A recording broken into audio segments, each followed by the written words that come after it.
Bismillah ar-Rahman ar-Rahim. We started to talk about Mac layer or medium access resolution, and we started to talk about the technique of Aloha as the simplest technique in the category of random access protocols, where we allow collision to happen through multiple nodes sending at the same time. So we talked about the exponential back off.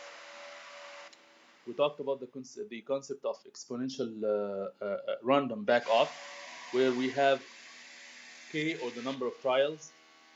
One second. Where we have the number of trials k. When there is a collision, we increment k, and then we allow the nodes to select a random number between 0 all the way to 2 to the power k minus 1.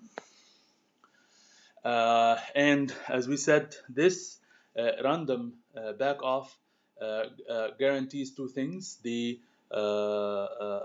reducing the collision by allowing nodes to select different number in that range, and also guaranteeing the fairness between the nodes. So this numerical example here, we went through it last time. We said that if we have the propagation time 2 milliseconds. So if we have k equal to 1, this means that the range will be 0 to 1, which means that the random number will be between 0 and 2 milliseconds. If equals to 2, this means that the range will become 0, 1, 2, or 3, which means that the random number will be, or the random wait time would be 0 or 2 milliseconds, or 4 milliseconds, or 6 milliseconds, and so on. Okay. So today we talk about a very important parameter in random protocols, or contention-based protocols in general, which is the vulnerable time. The vulnerable time is the time duration that the channel will probably be vulnerable, which means that if a node A tries to send, okay, that channel, anyone tries to send within that duration of time, which is called the vulnerable duration or the vulnerable time, most probably there will be a collision. So to understand this, as we know, for the pure Aloha, and again we'll talk about what pure Aloha and what not pure Aloha. So for pure Aloha, if we imagine that node A sends at this point of time, if node A sends at time, let's say that time is t, okay, and just for simplicity, we assume that the frame transmission time is fixed. So this time is actually t minus t frame time, or frame transmission time. Okay. If node A sends at time t, right? So if we imagine that node B sends exactly at time t minus t frame. Okay. So this is node B. If we imagine that node B starts to send exactly at time t minus t frame, in that case, will the collision happen, ya shabab, wala la? Will there be collision?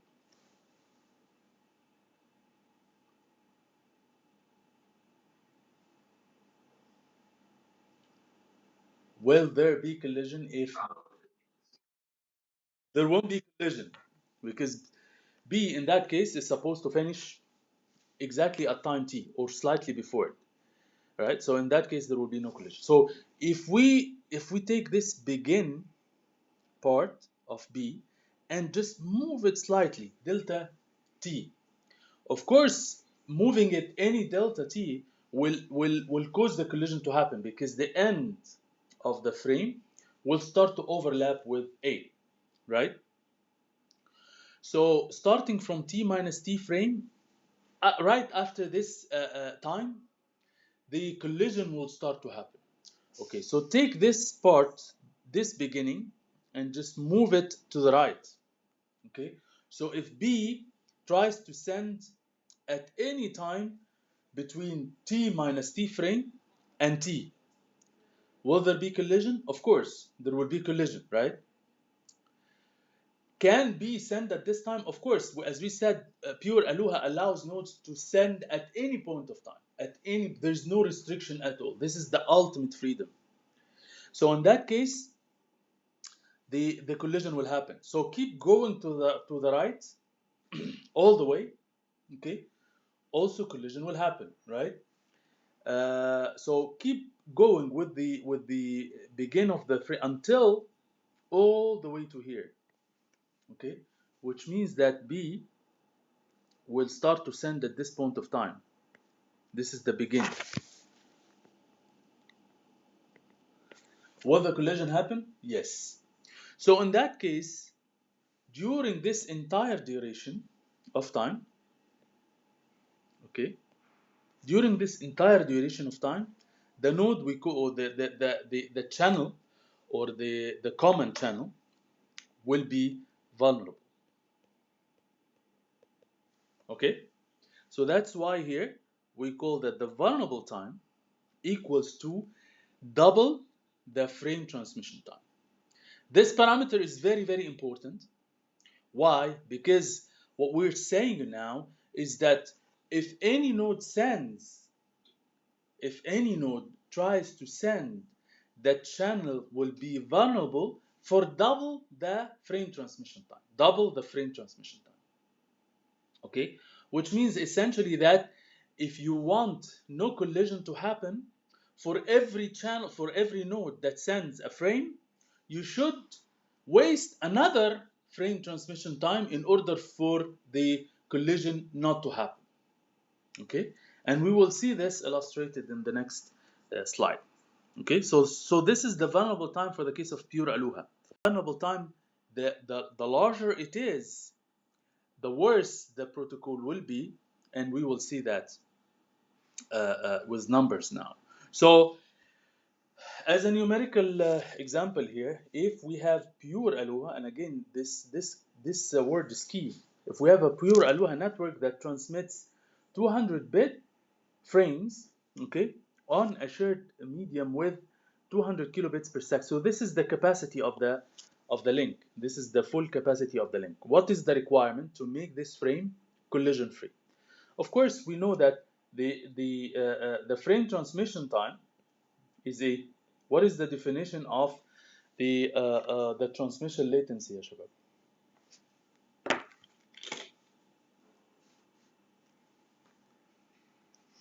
What is the definition of the transmission latency? Transmission time.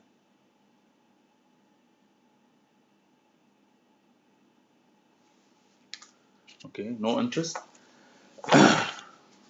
Okay, so the transmission time is the length of the frame divided by the bandwidth or the capacity of the link, which in that case is 200 divided by 200 kilobits per second. So this is a 1 millisecond. This is the transmission time. So what is the vulnerable time? The vulnerable time is double the transmission time, which is 2 milliseconds. So if a node takes 1 millisecond to send, the channel or the network will be vulnerable for double this. So this actually takes us to the actual throughput, the throughput ratio of the pure Aloha. So this is the equation, okay, that estimates statistically the average throughput of the pure Aloha. So what is G? G, we call it the system load. The system load. So the system load, how much is the system loaded? So this is the load in terms of ratio. So if we imagine that the nodes, the collective nodes, can send let's say 200 kilobits per second, okay, currently, okay, but the capacity of the channel is 400 kilobits per second, okay. So this means that the system is half loaded. So this means that G is half, okay. So the collective nodes send 200 kilobits per second. So they send a number of frames that collectively cause the traffic of 200 kilobits per second, whereas the capacity of the network, or the capacity of the link, is actually 400 kilobits per second. So this means that G is half.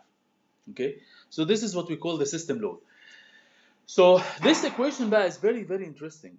This equation is very interesting. So this is the average throughput of the pure Aloha, which is proportional to G times e to the power minus 2G. And 2 here, it's coming from the vulnerable time, because of the fact that TV, okay, is 2 times the frame transmission time. So this 2 ends up being here, okay. Um, of course, as this exponent increases, of course, e to the power minus the exponent decays more. So, so the full throughput, or the maximum throughput for pure Aloha, is 0.184, okay, when the system load is half. When the system is half loaded, the maximum throughput happens, and it's equal to 0.184. What does that mean? This means that 18.4% only of the frames that are being sent, 18.4% only of the frames will survive, and all the rest will probably collide. And this is the maximum throughput that you can get through the pure Aloha. Of course, this is extremely low. This is extremely low. So first of all, how can we get this maximum throughput, Shabab? How can we get this from the equation? How can we get the maximum throughput from that equation?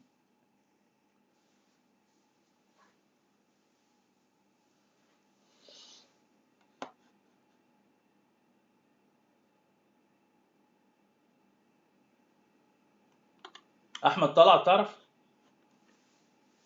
How can we get the maximum throughput from an equation? How can we get the maximum value for any function, or for any equation? How can we get the maximum value?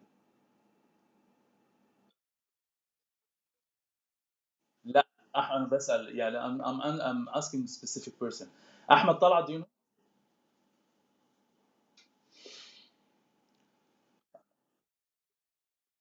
Okay, okay. Anyone else knows? No one is interested to take the bonus?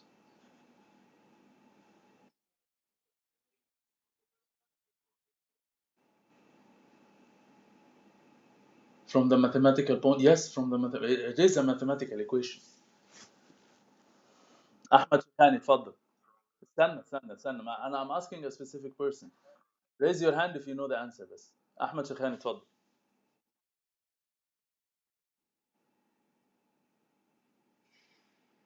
Find the limit to يعني اللي هو how.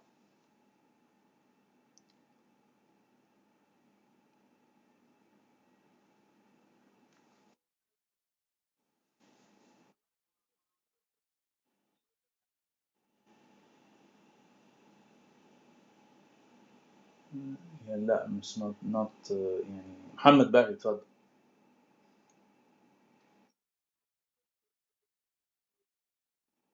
From the first derivative. So we take the derivative of s with respect to g, right? Okay, and then we do what? We say this is equal to a. We say it equal to 0. Bravo عليك. Yes. So if we take the first derivative of s with respect to g, and we equal that to 0, we get the value of G, okay? And the value of G is half, so which means that the S maximum is half e to the power minus 1, okay, which is 0.184. So that's the maximum value for the throughput, right? I will leave this to you to do the derivative. هنا يعني احنا هنا نسينا اقول حاجه مهمه جدا. So what is the so let's just remove this and try to see the relationship between S and G. So if we were to draw the G and S as a function of the G, right? So when G is very low, very low, طبعا احنا قلنا G is, it could be more than one, of course. The system could be double loaded or three times loaded or 4 times loaded, doesn't matter. So, but if G is very much lower than 1, okay, so this exponent or this part of the equation starts to be يعني 2 times G, okay, becomes 0, almost 0 يعني, okay. So when 2G becomes almost 0, e to the power 0 will be 1, which means that this term vanishes, okay, almost vanishes يعني. This term becomes almost 1, okay. So in that case, the G or S will be proportional to G directly, which means that the relationship is almost linear. So the relationship looks like this, okay? Of course, as G becomes a little bit higher, it starts to bend a little bit. Why? Because 2G becomes significant a little bit, and e to the power minus the exponent, it causes some decay. So it starts to bend, okay? And this happens until G becomes half. After this, after G becomes half, okay, which means that, as we said, if a node sends, the system will be vulnerable for double the transmission time, which means that in order for us to keep the system almost collision free, we have to keep the system half loaded, okay? Because for each transmission, we need to keep the system empty for 2 transmission time. So after the value of G is half, what will happen is that the G itself becomes close to 1, okay? So the situation reverses back. G becomes close to 1, and what will happen is that this equation, or this part of the equation,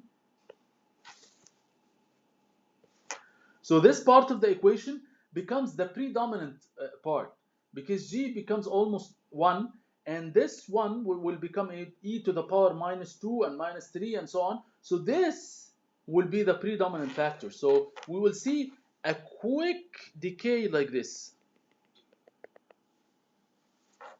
okay?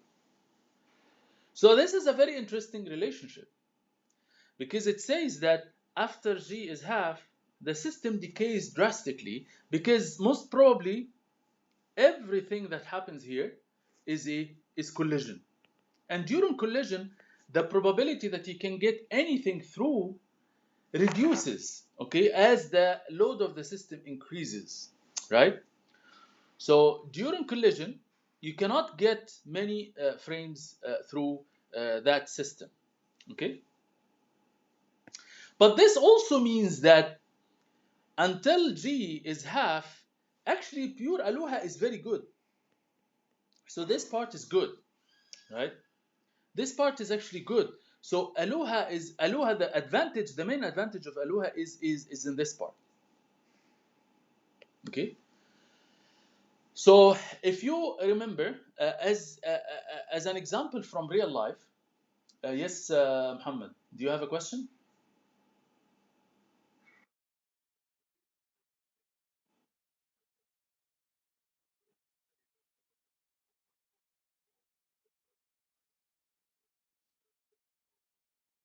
Yes, that's true. That's true. And this is why, again, because of the fact that the vulnerable time is double the frame transmission time. So the bending here, it starts to be fast, starts to be very fast. And that's why the maximum value here is. So it would be nice if we have something like this, increases, يعني, مثلا something like this. Okay, and it would be even better if that continues after G becomes half. This is almost impossible for contention-based protocol. This is almost impossible. As we will see, we can definitely increase the maximum throughput, as we will see later, but we cannot make it linear to infinity, because يعني, physically the system cannot have more than its own capacity. So if G more than 1, you should not expect you will get anything through, right? But what I'm trying to say here is that Aloha is actually very good in this range. In this range, Aloha is very good. And this actually, يعني, an example, an interesting example from real life. This is exactly why in Doha, like more than 10, 15 years ago, we had Doha full of roundabouts. Roundabouts are basically, they form an Aloha system. The roundabouts, they form an Aloha system. So just assuming hatta that the cars or the drivers, when they get to the roundabout, they don't check anything. They just go, right? So in fact, roundabouts or Aloha system, it's very good when the system load is low. Why? Because, you know, when you have ultimate freedom and the system is low, the probability of collision is almost none. Okay, so you might as well go fast, and there will be no issue. The issue will become more severe when the system load starts to increase. That's when the ultimate freedom is not good. So here the ultimate freedom is not good. It's not good to keep the nodes, free to send at any point of time. You need to keep some constraints on the node to be cautious about sending in specific time, or they do some task, or they do some checking on the channel before they send, in order to reduce the collision in this part in particular. ماشي كده يا شباب. So that's the advantage and disadvantage of Aloha. So Aloha is very good when the system load is low. To try to fresh your memory of probability and هذا اسمه ايه calculus 1, and try to do it. So even the pure Aloha network, the transmits. So each node transmits 200 bit frames, and in many cases, usually in Aloha system, they use fixed size frames, just to make it simple. So the shared medium has a capacity of 200 kilobits per second. Okay, so this is the bandwidth, or this is the capacity, right? So what is the throughput? The maximum, the throughput, يعني, if the system, which means system means all the stations collectively, they produce 1,000 frames per second. Okay. So what is G? So for the case A, G is 1,000 frames times the number of frames per second, the number of frames that get sent, okay, over the 200 times 10 to the power 3, okay, which means that here G is 1. Okay, so the 1,000 frames collectively from the stations will keep the system fully loaded. Okay, so in that case, the throughput is G times e to the power minus 2 G, which is e to the power minus 1. E to the power minus 1 is actually e to the power minus 2, because G is 1. Okay, e to the power minus 2 is in fact 0.135. 0.135, this means that the only 13.5% of the frames will probably survive, and all the rest, they will probably collide. Okay, So if we have 1000 frames, this means that only 135 frames will be sent on average without any problem, and the rest will have high probability of collision. Of course, this is extremely low, right? So what is this caused by, or what is the reason for this? Because we wanted to have ultimate freedom for the nodes to send whenever they want. And as we will see later, we will have to put more constraints on the nodes to send at specific times and to do some precautions before they send in order to reduce. So why is this happening بقى؟ تعال نشوف. So go of collision. Back.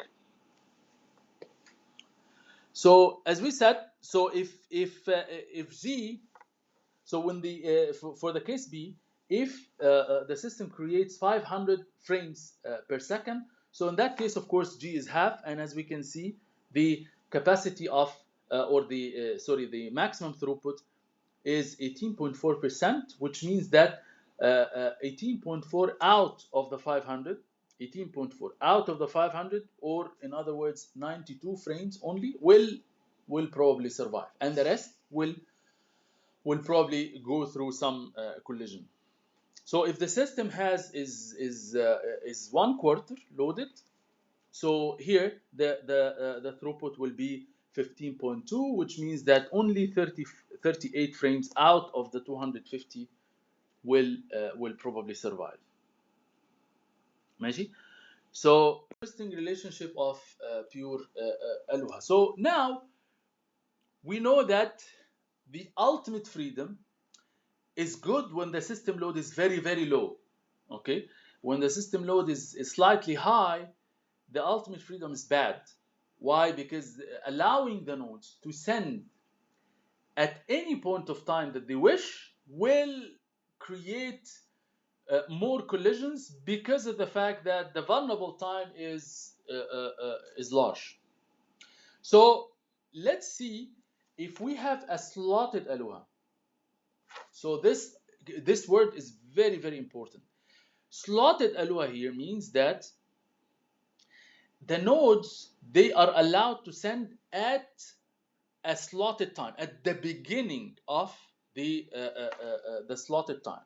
So this time is T. This time is T plus T frame.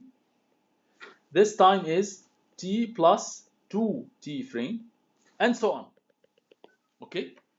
Nodes can never send in the middle. They can send either a time T, or a time T plus T frame, or a time T plus 2T frame, and so on. Okay? So that's the only difference between the slotted Aloha and Aloha. Which means, remember, that these nodes, of course, they are in the data link layer, and they expect packets to come from the network layer. So if it happens that the packet comes from the network layer here at this point of time, can the nodes send the frame right away? No. The node will have to wait from here until T plus T frame, and then it will start to send.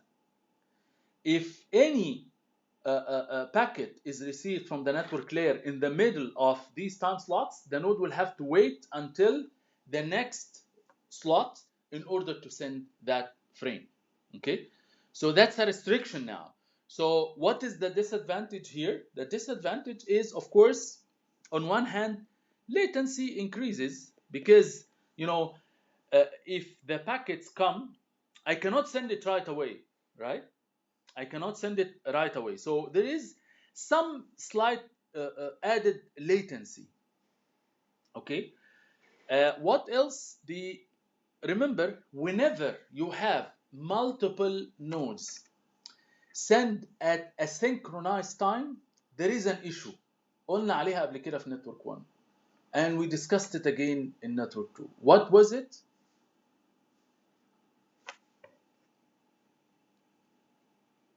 حد فاكر؟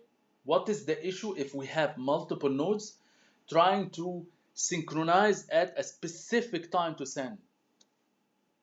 حد فاكر؟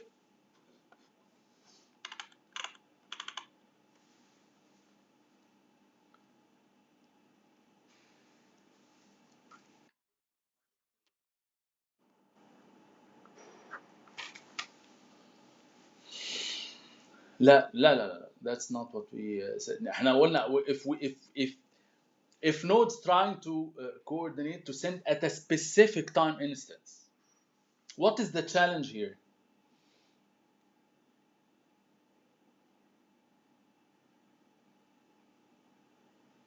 We talked about it in digital. Yes, Daniel.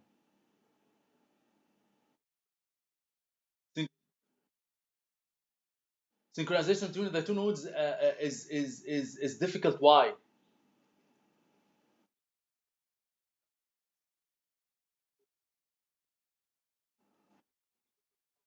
Yes, because yes, that's exactly right. So because of the fact that the clocks are different, so each of these nodes, they have their own internal clock. You can never there is a clock drift between these nodes. You cannot synchronize the clocks of the individual nodes at the exact same time, okay? Unless you have to have a centralized time. So all the nodes, they have to connect to a centralized time. So that's it's possible, but it's hard. Okay, so it's not impossible, but it's possible, but it's hard. So synchronization here is a challenge. Okay, and of course the latency comes because of the fact that, again, if a packet comes here from the network layer, I have to wait for the next time slot. So I have to wait. Waiting معناها latency. But we will see that this, in fact, is good. Okay, so despite these disadvantages, the slotted Aloha has a performance better than Aloha. Of course, these are, of course, disadvantages. Okay, but we'll see now that the maximum or the throughput now is the same, but we don't have the two here. Why is this? Why is this? Let's see. Here, if we go back here, we don't see the two here. Okay, so the throughput is, in fact, g times e to the power minus g. As simple as that. So in that case, if we do the derivative again, we will see that the maximum throughput happens at g equal 1, not at g equal half. And that achieves what we have talked about. So the system will grow linearly, and then it will bend a little bit, okay, but it will keep going, okay, until, so after g becomes half, so here g becomes half, it will still continue until g becomes g becomes 1, and then it will start to have the decay. So that's actually good, and that happens only by introducing a small restriction, a very small restriction, which is the send the transmission at a specific time slot. At a specific time slot. So this is the difference between slotted Aloha and Aloha. And of course, the maximum throughput here is purely double, because the other one can 18.4. Here it's a 36.8%. Okay, so it's purely double. So just if the node tries to send, if node A tries to send, okay, what is the vulnerable time now? So let's see. So let's try to do the same exercise. If B sends exactly at time, this is t, and this is t minus t frame, right? If t sends exactly at time t minus t frame, can be sent at this time? Of course, this is the beginning of a time slot. Okay, all right. But will the collision happen? No, because it will end before t, right? So there will be no collision. Okay, so take this beginning and move to the right. Okay, so B will send here. Can B send here? can be starts to send at any point of time between t minus t frame and t? No, it cannot, because this is slotted. Because this is slotted. Okay, so B will have to wait until t, and then it will send. If it happens to send at time t, and A of course is sending at time t, then and only then the collision will happen. Which means that the vulnerable time is between here and here. Right? So this is the vulnerable time. Okay? So the vulnerable time is in fact simply the frame time. So if you want to have the system collision free, if any node sends, the system will have to be empty during the time of the transmission only, not double, but not double. Okay, so that's allowing the nodes to send at specific time. The vulnerable time becomes the transmission time, and the maximum throughput doubles على طول. Okay, so this means ايه بقى? Philosophically كده, this means that ultimate freedom is not always good, and it's good to have the community constrained a little bit. It's important to put some constraints on the community in order for them, okay, to live efficiently with each other. So this is a philosophical statement. طيب. So to do the same exercise that we have done, if we imagine بقى هنا slotted Aloha, so be aware and be careful with the keyword. So a slotted Aloha network transmits the same thing, 200-bit frames, and the capacity is the same. So of course, as we have talked before, A, for case A, G equal to 1, right? For case B, G equal to half, and for case C, G equal to 1/4. Okay? Similar to the previous example. The only difference here is the word slotted. That's the only difference. Okay? So for this case, now the S becomes e to the power minus 1 على طول. And this is actually the maximum, where S is 36.8%, which means that from the 1000 frames, you have 368 frames will survive. That's double the rate that we have achieved for the pure Aloha. Okay, طبعا ده this one will have S equals half, 2 to the power e to the power minus half, and of course S here will be 1/4 e to the power 1 minus 1 over 4.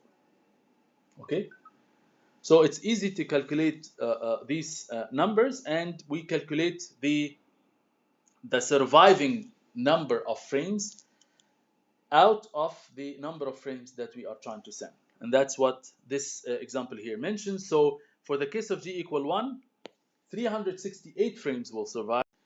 For the case when G equal to half, okay, we have the e to the power minus half, or half times e to the power minus half, is actually 0.303. So out of the 500, we have 151 frames surviving. Okay, and when G is 1/4, the throughput is 0.195, or in other words 19.5%, which means that 19.5% times the 250, only 49 frames will. Okay, so any questions so far? Any questions so far? Okay, طيب. So we learned so far that introducing a small restriction to the nodes to send at a pre-slotted time, in fact, has a positive effect. Okay, although it has some disadvantage because of the synchronization, it has a positive effect on the throughput and the vulnerable time. So let's move with this concept and try to introduce the concept of CSMA, okay, or carrier sense multiple access. So this in fact reflects the roundabouts more accurately, okay, assuming that the drivers, okay, are responsible, yani, and when they get to the roundabout, what happens is that before they get to the roundabout, they check if anyone inside the roundabout, okay. If there is anyone in the roundabout, they don't get into the roundabout. If there's no one in the roundabout, then they can get inside the roundabout and they get to the direction that they want to get to.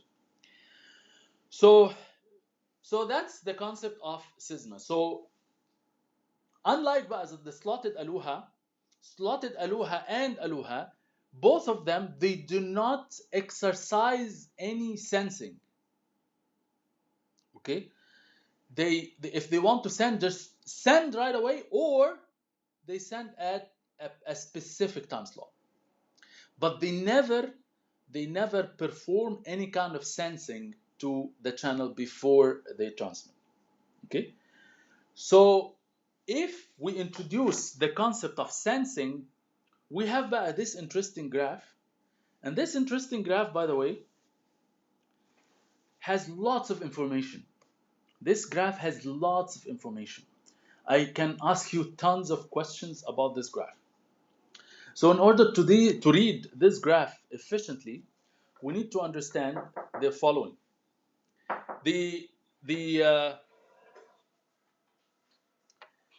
This part here represents the space, okay? This part here represents the space, which means that these are the actual distances between the nodes, okay? So these are the actual location of the nodes in relation to each other on the shared median, okay? So this is distance.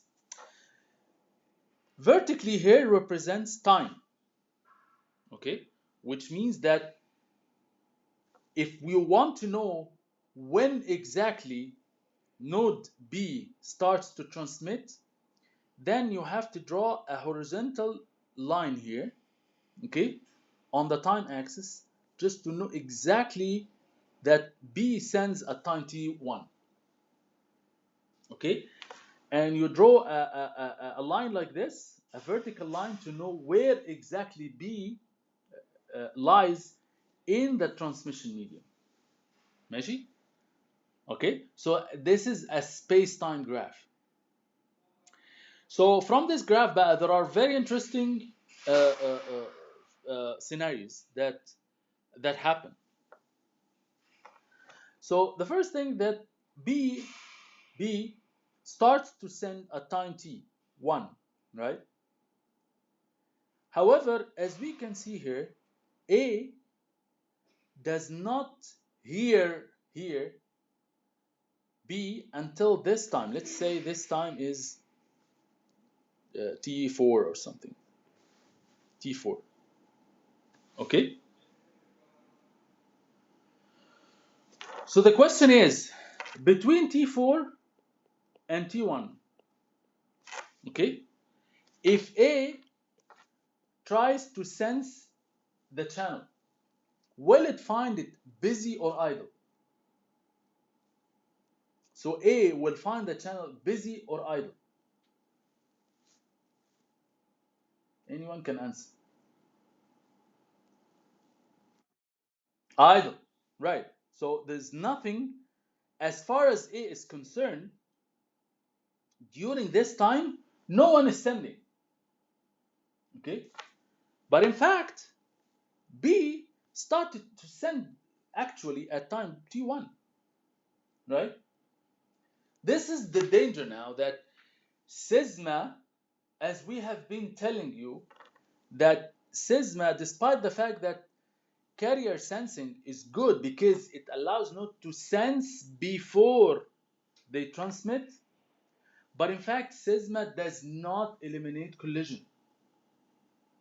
Because if A senses the channel between T1 to T4, it will find it idle. So A can potentially start transmitting a frame. And that's exactly what happens at C bar. Okay? So let's look at C. C listens to the transmission from B where? Here. At this time. Not before. Okay? So from T1 until, let's say this is T5. From T1 until T5, okay? As far as C is concerned, no one is using the channel. And that's dangerous. That's dangerous, right? So any time between T1 and T5, and in fact, that's exactly what happened at time T2, which lies between T1 and T5, okay? C senses that the channel is idle, right? So it started to send, okay? So the collision happened, right? So one thing here is that CSMA does not eliminate collision. It reduces the collision, but it does not eliminate it, right? Okay, so now there is now the scenario of collision. The second part of the equation is that when there is a collision, the question is now, of course, CSMA, by the way, happens for wired and wireless networks. Both wired networks and wireless networks, they both use the concept of CSMA, right? The difference, as we said, what is the difference between wireless and wired? In the second part, with regards to collision detection, هتفكر what is the difference between wired and wireless when it comes to collision detection?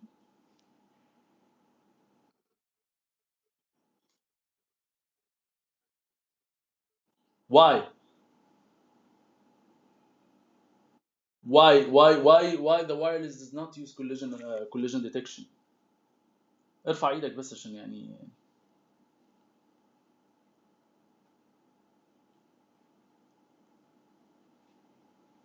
Why the wireless does not use collision detection?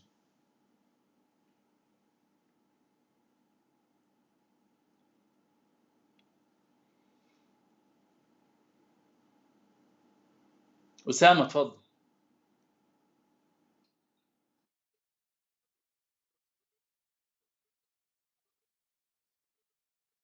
ايوه. Okay. Yes. Yes. Yes. هو احنا قلنا because of the fact that the signal loses its energy quickly in the air, because it actually when it goes through the air, the air is not a guided transmission medium, right? So when the signal travels through the air, right, it loses its energy because it goes in all directions. So it loses its energy. So it's not accurate to rely on the energy level of the signal at any point of time, okay, to say whether there is a collision or not. So in other words, in wireless, the energy will be different at every point in the space, unlike the guided medium. In the guided medium, the energy is contained inside the guided medium. So the energy level inside that guided medium accurately reflects whether there is one node sends, two nodes sends, or two nodes are trying to send, or three or four. Why? Because if one node sends, the energy level will be E. If two nodes send, the energy level will be 2E. على طول. If three nodes send, the energy level will be 3E, and so on. Right? So from the energy level on the transmission medium, we can accurately detect that there is a collision. So that's only possible for the case of wired. For the case of wireless, we cannot. So CSMA is common between the two. So at least I can sense. But the second part, when the collision happens, we start now, from now on, we start to talk about wired networks.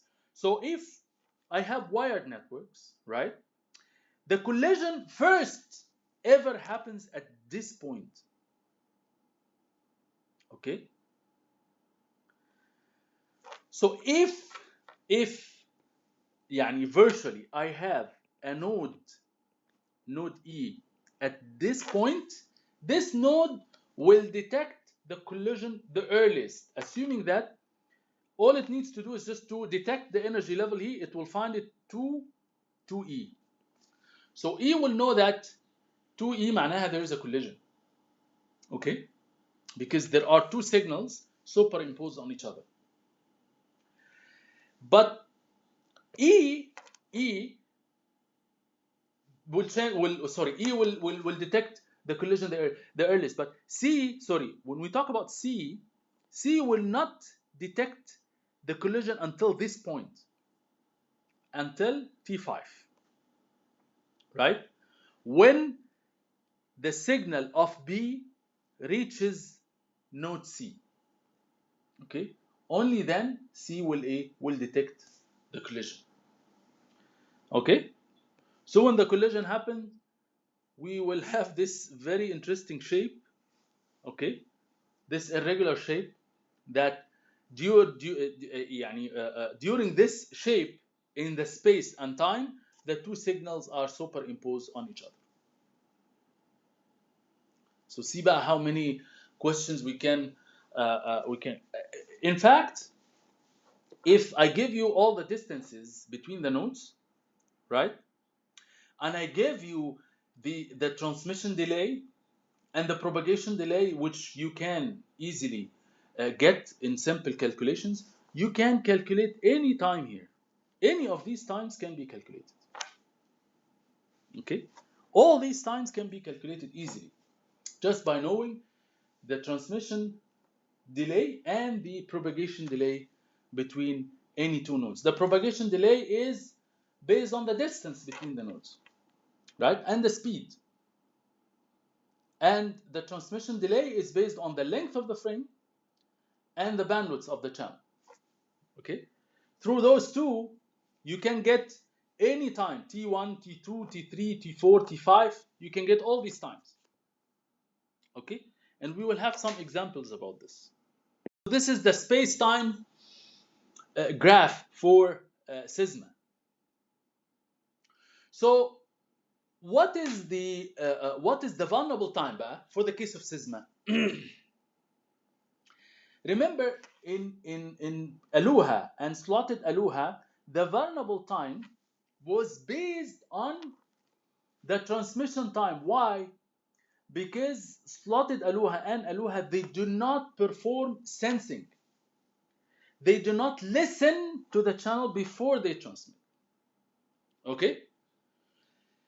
In CSMA, we will see that the vulnerable time changes drastically because the nodes, if they perform sensing and they see that the channel is busy, they don't even transmit. Right? So that's why the vulnerable time for the case of CSMA is a function of the propagation time, not the transmission time. Why? Because the propagation time, okay, the propagation time allows the nodes to hear or to listen to the signal that comes from any other node, okay, at a specific time, which is not the transmission time, it's actually the propagation time. So let's look here. So if A starts to send at time T1, okay, B listens or feels the signal of A at this point. Let's call it at time هنا T2. Okay. C will listen to it here at time T3. Okay. D will feel it at time T4. Okay. During all this time, the system is vulnerable. Okay. Because once the node feels the signal, we assume that the node will abstain from transmission. Because all the nodes, they conduct the carrier sensing.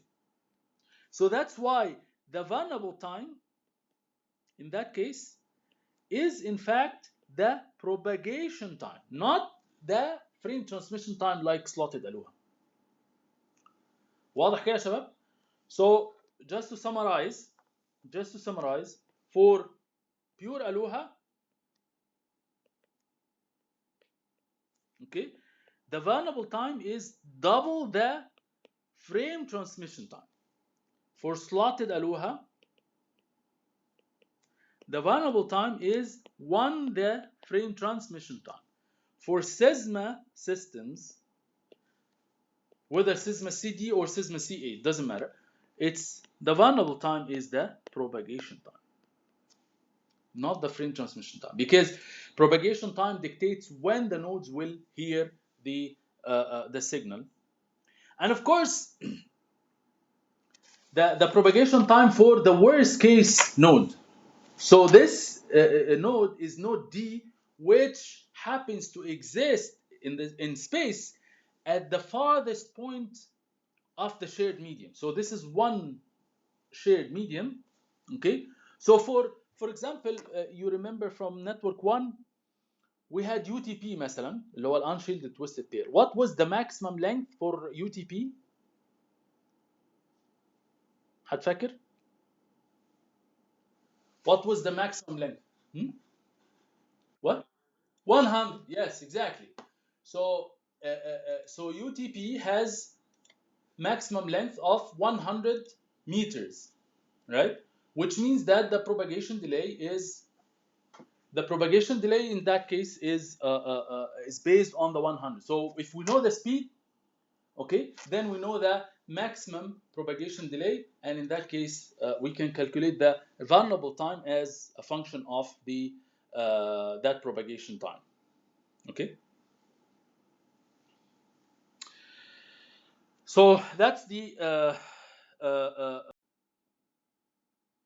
okay. This is the so now we know that we need to conduct some carrier sensing, but we have to know the mechanism based on which we conduct this carrier sensing. There are 3 behaviors or 3 multiple ways to conduct the carrier sensing. So we have the one persistent, and we have the non-persistent, and we have the p-persistent. Okay, so for the case of one persistent, we allow the nodes to continuously sense the channel. So here it's like, imagine if the nodes every 1 nanosecond it senses the channel. Okay,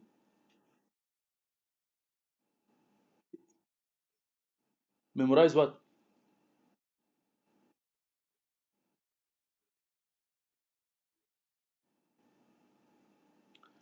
So the nodes will continuously sense the channel every 1 nanosecond, and once the channel is idle, it will access the channel right away. So what is the disadvantage here? What is the disadvantage in that case?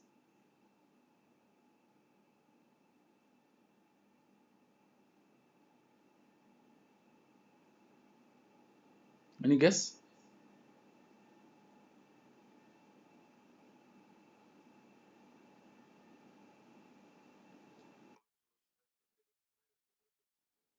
صح، برافو عليك. يبقى overhead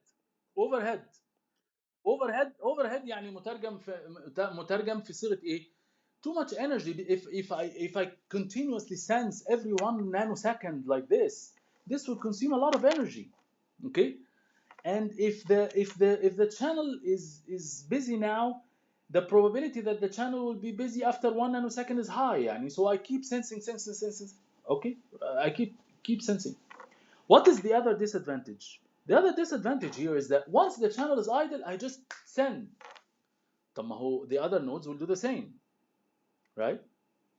So this will cause a collision is high, right? Because once we find that the channel is idle, we fire right away. We don't wait for anything. Okay, if all the nodes they do that, they will collide. So the collision is high. Type. What is the advantage, بقى? The advantage here is that we don't miss any chance to acquire or to gain access to the channel, which means that channel utilization is also high.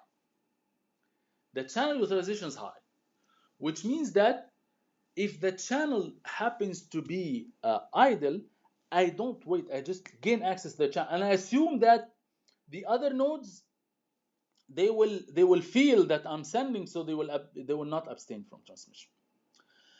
So there is always a conflict or a big trade-off between channel utilization and probability of collision. This is similar in real life, like when you say you work a lot, you do a lot of mistakes. If you work a lot, you do a lot of mistakes. So if you try to transmit very often, you will get into too many collisions. So that's a big trade-off in life, right? So if you work a lot, you will get into some errors, but hopefully these errors will give you some experience, yani, in life, and you will try to avoid that in the future. But nodes, they do not do that, unfortunately. So they keep persisting into trying to access the channel. They spend a lot of energy, a lot of overhead to sense the channel, and once the channel is idle, they fire right away. Type. So let's try to enhance this a little bit. So let's try to work on these disadvantages, okay? So the non-persistent talks about the fact that if I sense that the channel is busy now, okay, I wait for some time before sensing the channel again. So this will right away fix the overhead, right? So we fix the issue of the overhead. And if the signal is busy again, if the channel is busy again, we probably wait for a longer time, which means that in non-persistent, it's very interesting because you are performing similar to random back-off, but before the collision happens. Yani just to see that the channel is busy, okay? If the channel is busy now, wait for time t, okay? TW. If the channel is busy again, wait for double TW. If the channel is busy again, wait for 4 TW, and so on. Okay? So, of course, this will solve the overhead. And there is a chance that while you are waiting, the channel has already become idle, but you are not sensing. You will have to wait for some time until you sense again. So during this time, okay, you have missed the channel. You have missed the opportunity to transmit on the channel. But at the same time, you have given some chance for other nodes to send, which means that the collision is also resolved. Daniel, did you have a question?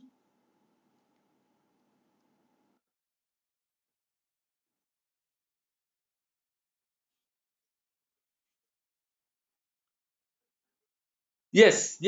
As I said, they perform similar to the random back off, because we said that the random back off is performed only when there is a collision. But here we are performing the random back off during the sensing. And again, we're trying to do that just to be non-persistent, in which case we try to resolve the issue of too much overhead, and we try to resolve the issue of high collisions. Because if we wait at random times, okay, before we sense again, this will allow the nodes to try to access the channel at different times. So once one node gains access to the channel, the other nodes will feel that this node is sending, so they will abstain from transmission because we have carrier sensing, right? So that's the advantage of non-persistent. But on the other side, of course, because of the fact that you have to wait for a random time or for a long time, you miss the chance to gain access to the channel once the channel becomes idle, right? So the channel utilization will be low. So non-persistent and one persistent are actually the opposite of each other. So the P-persistent bar is interesting. It tries to address the trade-off between the two. So first, like the one persistent, we will keep sensing the channel continuously. Okay? But once the channel becomes idle, we will not access the channel right away. Okay? What we will do is that we will try to generate a random number. We'll try to generate a random number. Okay? If this random number, let's say that this random number is between 0 and 1. If this random number is less than P, such as P is P persistent, okay? If this random number is less than P, okay, then and only then you can access the channel. All the nodes, they will generate a random number between 0 and 1 independently, okay? So chances here are, again, one node will generate a random number less than P, the other nodes will generate a random number more than P, in which case one node will try to access the channel. Okay? Type. If the random number happens to be more than P, then we are not allowed to send. We will wait for one time slot. Okay? Let's say this time slot is 1 frame time. And then we will sense the channel. The channel is idle. So we again generate a random number. If the random number is less than P, then and only then we transmit. If the random number is more than P, then we don't transmit. Which means that, in fact, case A here is actually a special case of case C, okay, when P equal to 1. Because here, once the channel becomes idle, we transmit with the probability of 1. We transmit right away with the probability of 1. Here, we are trying to resolve the issue of high collision, okay, by allowing the nodes to generate a random number, and only if this random number happens to be P or less, then the node will try to send. So this will address the issue of collision. However, the overhead for sensing is still there, in a way, at least while the channel is busy. Okay? And here the channel utilization is heavily dependent on the value of P. Heavily dependent on the value of P. As we said, case A is special case of case C when P is equal to 1. If P is 1, the system is 1 persistent, in which case the probability of collision is high. If the system is P persistent, where P is lower than 1, the trade-off between collision and channel utilization will be addressed. Okay, so P allows me to address the trade-off between collision and channel utilization. So it's like a fine-tuning of the conflict between the channel utilization and the collision. واضح كده يا شباب؟ So this is the flow chart of the 3 cases. So for the one persistent, it's very easy. The channel is busy. I keep sensing. Once the channel is idle, transmit right away. No question asked. The non-persistent, if the channel is busy, then I wait for a random time. Okay, this random time again is increases or decreases every time. Doesn't matter. So After waiting for some time, then I sense the channel again. If the channel is idle, again I transmit right away.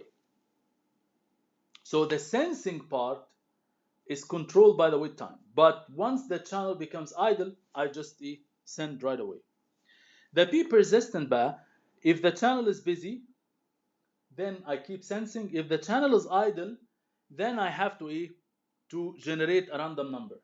If this random number is less than P, I transmit. If it's more than P, then I wait for a time slot. And then if the channel is idle again, then I have to generate a random number and so on. واضح كده؟ So this is the flow chart of these three cases. Any questions يا شباب so far? Okay.